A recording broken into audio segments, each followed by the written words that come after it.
ಎರಡೂ ಹಾಡುಗಳು ಕೂಡ ಒಳ್ಳೆಯ ಪ್ರತಿಕ್ರಿಯೆ ಸಿಕ್ಕಿದೆ. ಒಪೆರಾ ಒಂದು romantic song from the movie 31 days. ವೇದಸ್ಯ ಮ್ಯೂಸಿಕ್ ಯೂಟ್ಯೂಬ್ ಚಾನಲ್ ಸಿನಿಮಾದ ಹಾಡುಗಳನ್ನು ಹಾಡಿಕೊಂಡಿದೆ. ಇವತ್ತು ಆಡಿಯೋ ಲಾಂಚ್ ಆಗ್ತಾ ಇದೆ.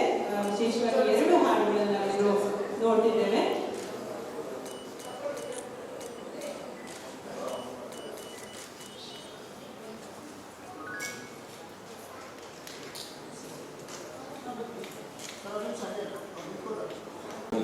ಮೇಲ್ ವರ್ಷನ್ ಒಟ್ಟು 11 ಹಾಡುಗಳನ್ನ ಮಾಡಿದ್ದೀವಿ.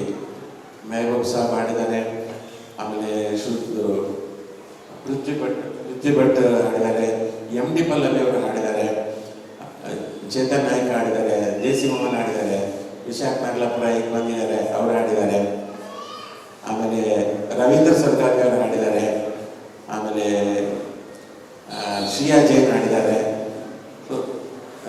ದೇಸಿ ಮೋಹನ್ ಹಾಡಿದ್ದಾರೆ.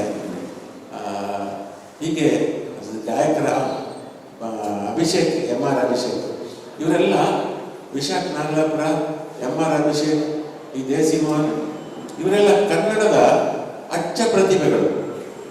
ಜೊತೆಗೆ ತುಂಬಾ ಚೆನ್ನಾಗಿ ಆಡುವಂತ ಪ್ರತಿಭೆಗಳು. ಯಾವ ಹಿಂದಿ ಗಾಯಕರಿಗೂ ಕಡಿಮೆ ಇಲ್ಲದ ರೀತಿಯಲ್ಲಿ ಹಾಡಬಲ್ಲಂತಹ ಪ್ರತಿಭೆಗಳು.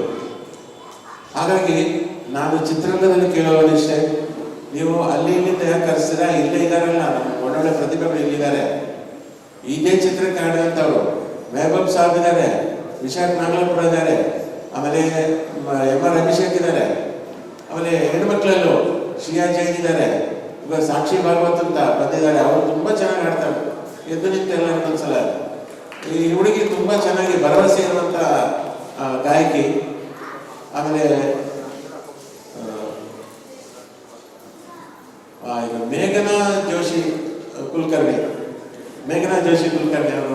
ಅವರು ಚೆನ್ನಾಗಿ ಆಡ್ತಾರೆ, ಒಳ್ಳೆ ಗಾಯಕಿ. ಯಾಕಂದ್ರೆ ಹಾಡುಗಳು ಪೃಥ್ವಿ ಭಟ್, ಹೀಗೆ ಗಾಯಕಿಯರ ಪಟ್ಟಿ ಚಿತ್ರ 10 ಹಾಡಲ್ವಾ. ಹಾಗಾಗಿ ಅಷ್ಟು ಮಂದಿ ನನ್ನ ಹಾಡಿಗೆ ಒಂದು ಒಳ್ಳೆಯ ಅಲಂಕಾರ ಕೊಟ್ಟು ಅದನ್ನು ಇನ್ನೂ ಬೆಟರ್ಮೆಂಟ್ ಆಗಿ ಹಾಡಿದ್ದಾರೆ. ಸೊ ಆ ಎಲ್ಲ ಗಾಯಕಿಯರಿಗೂ ನನ್ನ ಕೃತಜ್ಞತೆಗಳು. Thank you so much sir.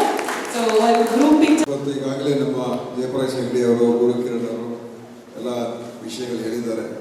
ನನಗಿಂದು ಯುವ ಪ್ರತಿಭೆ ಮತ್ತು ಅದರಲ್ಲೂ ಕೂಡ ಕರಾವಳಿ, ನಾನು ದಕ್ಷಿಣ ಕನ್ನಡ ಜಿಲ್ಲೆ ಉಸ್ತುವಾರಿ ಸಚಿವ, ಆದ್ದರಿಂದ ಕರಾವಳಿ ಈಗ ನಮ್ಮ ಕನ್ನಡ ಚಿತ್ರರಂಗದಲ್ಲಿ ಹೆಚ್ಚು ಪ್ರಭಾವ ಕೂಡ ಬೀರ್ತಾ ಇದೆ.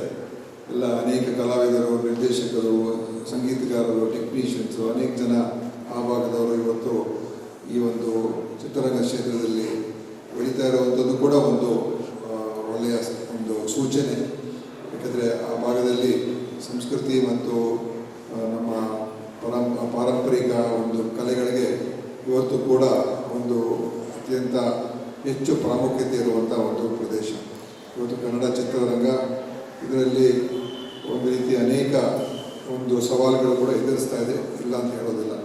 ಆಧುನಿಕ ಒಂದು ವ್ಯವಸ್ಥೆಗಳು, ಈ OTT ಪ್ಲ್ಯಾಟ್ಫಾರ್ಮ್ಗಳು ಮತ್ತು ವಿಭಿನ್ನ ಬೇರೆ ಬೇರೆ ಎಲ್ಲ ಭಾಷೆಗಳಿಂದಲೂ ಕೂಡ ಸ್ಪರ್ಧೆ, ಅದೆಲ್ಲ ಕೂಡ ಇವತ್ತು ಎಲ್ಲೊಂದು ಕಡೆ ಕನ್ನಡದ ಒಂದು ಚಿತ್ರರಂಗ ಕ್ಷೇತ್ರ ಬೆಳವಣಿಗೆ ಯಾವ ಮಟ್ಟದಲ್ಲಿ ಅದು ಸಾಗಬೇಕಾಗಿದೆ ಆ ಒಂದು ರೀತಿಯಾಗಿ ಹೋಗ್ತಾ ಇಲ್ಲ ಅಂತ ಕೂಡ ಕೆಲವರು ಅದರ ಬಗ್ಗೆ ಮಾತನಾಡ್ತಕ್ಕಂಥದ್ದು ಕೂಡ ಇದೆ. ಅದರಿಂದ ಒಳ್ಳೊಳ್ಳೆ ಯುವ ಸ್ಫೂರ್ತಿ ಇರ್ತಕ್ಕಂಥ, ಹೊಸ ಚಿಂತನೆ ಇರ್ತಕ್ಕಂಥ, ಹೊಸ ಆಲೋಚನೆ ಇದ್ದು ಬದ್ಧತೆಯಿಂದ ಮಾಡ್ತಕ್ಕಂಥ ಕಲಾವಿದರು ಬಹಳ ಮತ್ತು ಚಿತ್ರದ ಒಂದು ಇವತ್ತೇನು ಮನೋಹರವೆಲ್ಲ ಇದರಲ್ಲಿರೋದ್ರಿಂದ ಖಂಡಿತವಾಗಿಯೂ ನಮ್ಮ ನಿರೀಕ್ಷೆ ಭಾಳ ಇದೆ. 31 ದಿವಸ ಅಂತ ಹೇಳಿದ್ರೆ 31 ದಿವಸ ಕನಿಷ್ಠ ಓಡಬೇಕು. ನಂತರ ಎಷ್ಟಾದರೂ ಓಡಲಿ, 31 ಡೇಸ್ ಮಿನಿಮಮ್ ಅದು ಗ್ಯಾರಂಟಿ ಓಡಬೇಕು ಅಂತ ನಾನು ಶುಭವನ್ನು ಹಾರೈಸಿ ಅವರಿಗೆ ಒಳ್ಳೆಯದಾಗಲಿ ಅಂತ ಈ ಸಂದರ್ಭದಲ್ಲಿ ಹೇಳಿ ನನ್ನ ಮಾತನ್ನು ಮುಗಿಸ್ತೇನೆ.